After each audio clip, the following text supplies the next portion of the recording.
I am Professor Fred Ogolo. I am the president for Linda Jamii, which is a civil society umbrella body for all civil society, religious organizations, public sector, private sector. It's about Linda Jamii. It's about taking care of society. And I'm here with my brother, Karisa Fagio, who is a civil and human rights defender. So today we are here to give the state of the nation. What's the state of the nation? The state of the nation is happening is that the economy is in very serious situation. You can see it. When I was driving from Nairobi, you can see the road is telling you that the economy is in trouble. When I reached Taita Taveta, there was no sign of Christmas. There was no sign for any celebration. Even decorations are not there. When I arrived in Malindi, I was looking around, even Mariakani, you could not see any sign of Christmas. That the way you see decorations, you could see the people in festive mood, you couldn't see it.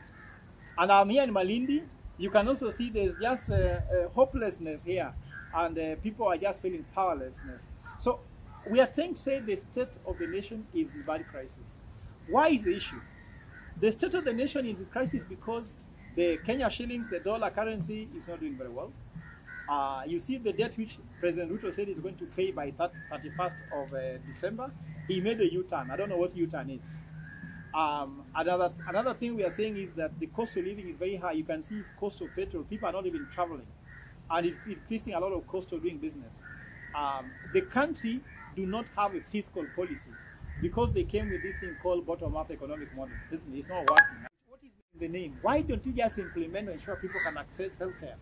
We want to ask the president that if healthcare was to be taken seriously, people should have universal health coverage. If you go to education policy, no serious issues. Health, no issues. Foreign policy, the president can travel anywhere, anytime, how he wishes. The auditor's report is very clear that the government of Kenya has overspent a lot of money on foreign travel and also inland travel. Why are they traveling? The other time they spent billions of shillings to fly in the air to plant trees, which we have not seen until now. So what we are trying to say that without a good foreign policy, without a good fiscal policy, without a good agricultural policy, without a good education policy, without any policy whatsoever, we are moving to what is called a failed state, which is called Banana Republic. And why are we going there? We are being taken there deliberately. President William Ruto knows that if we continue worshiping him, ile tunasema tunamwabudu, tukienda kuomba, tunaomba rais, tunaomba serikali. From today, let me tell you what Kenyans, the president wants to keep you desperate ili uwe unamuomba. Na ni dhambi kuomba binadamu. Ukiangalia Ephesians, even actually Philippians chapter 4, 6 to 7, ni ukitegemea binadamu utafeli. Na pia ukiangalia Psalms 121, tunasema natazama milima, msaada wangu itatoka kwa nani? Msaada wangu inatoka kwa Mungu aliyeumba mbingu na nchi. Sasa sisi tunafaa tusitazame State House, tusitazame Ruto kama msaada wetu. Sisi tutazame nani? Tutazame Mungu, tufanye kazi yetu, tuachane na Ruto kwa sababu amesema hapangwingwi. Sivyo? Hatutampanga, wacha endelee tu kutopangwangwa. Sisi tuendelee na kazi yetu, tuachane na yeye. Because William Ruto alipewa hii serikali kama ilikuwa tu uchumi ilikuwa tu na homa kidogo tu, ilikuwa na homa, sivyo? Akabadilisha dawa ile uchumi ilikuwa napata kwa sababu Uhuru Kenyatta ilikuwa napatia subsidies. Yeye akaona kama hiyo subsidies ambayo ilikuwa dawa ni mbaya. Akailetea nini? Hustler Fund, akaletea fertilizer subsidies. Mgonjwa sasa ametoka kuwa na homa, alikuwa anatembea anaendesha baiskeli akaenda hospitalini, sasa mgonjwa ako ICU. Mgonjwa ako karibu kukufa. Ruto alitoa kile kinaitwa mana. Wajua Waisraeli walikuwa wanatembea kutoka Misri kwenda Canaan. Mungu alijua wako njiani na wanatembea kwa jangwa, desert. Akawapatia mana bure. Alijua hawezi pandilia kitu wafanye kazi mpaka wafike wapi? Canaan. Yeye sasa akatoa maana watu wanataka kufa hapa kwa jangwa. Ndio maana William Ruto anataka kutuweka kwa ICU.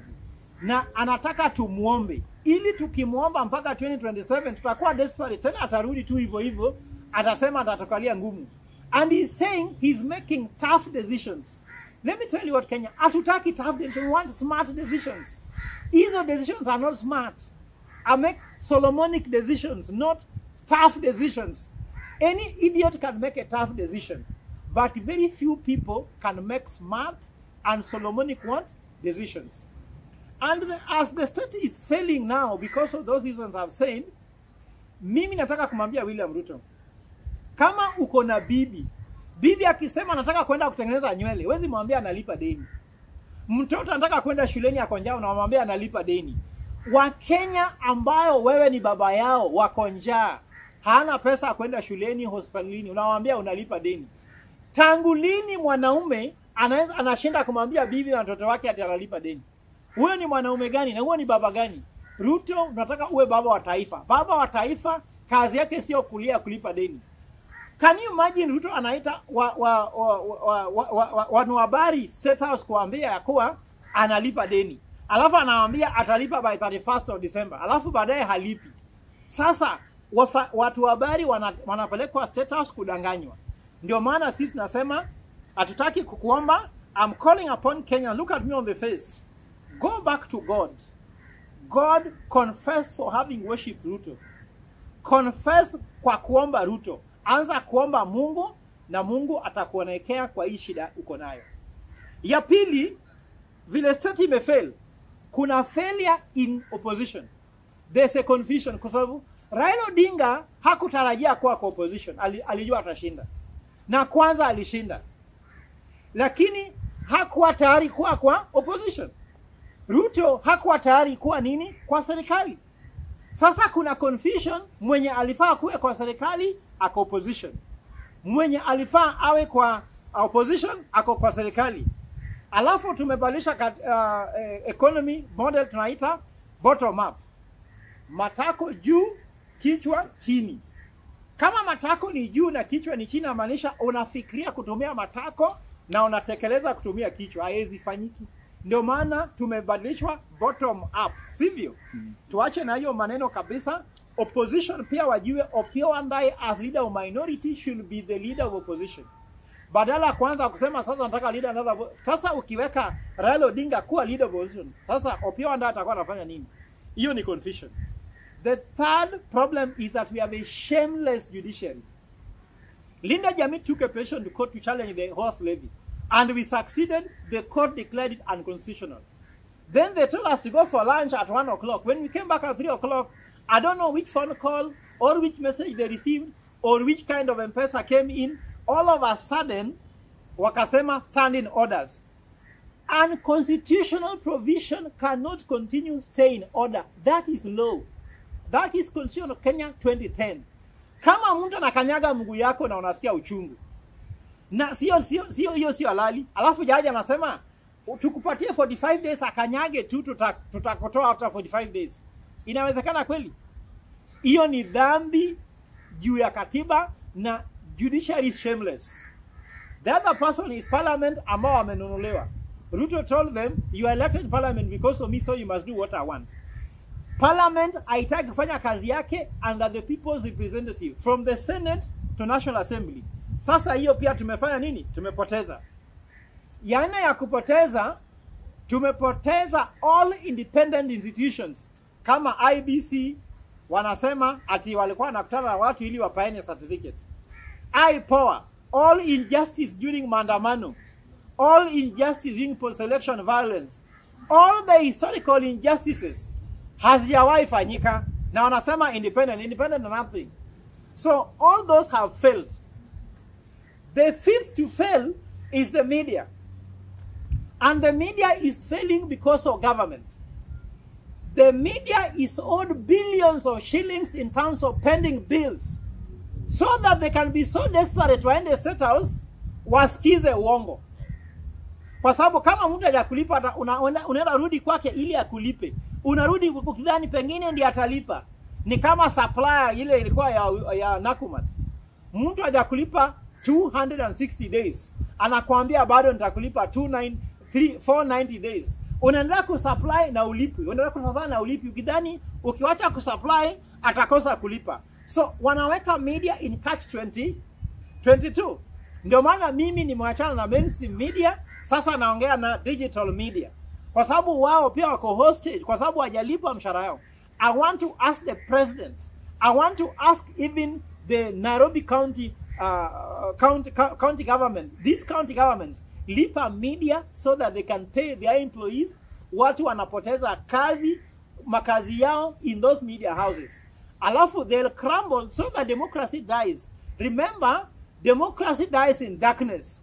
When the media has been switched off, democracy does what? Dies. Kwa sababu media is the fourth estate. The first estate is the government. The second estate is the private sector. The third estate is the civil society and NGOs. The fourth estate is the media. Then the last people who are dying, and they are dying because of greed, I call them NGOs, civil society, and human rights organizations.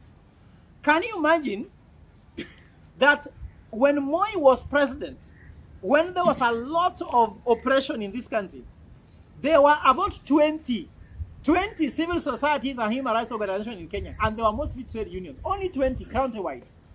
Sahi nimefanya utafiti, nimekaa pa course since 26th of December, nimefanya utafiti, kuna 437 civil society and human rights organizations in Coast Province alone, out of the 6 counties, ambayo iko na 120 wards.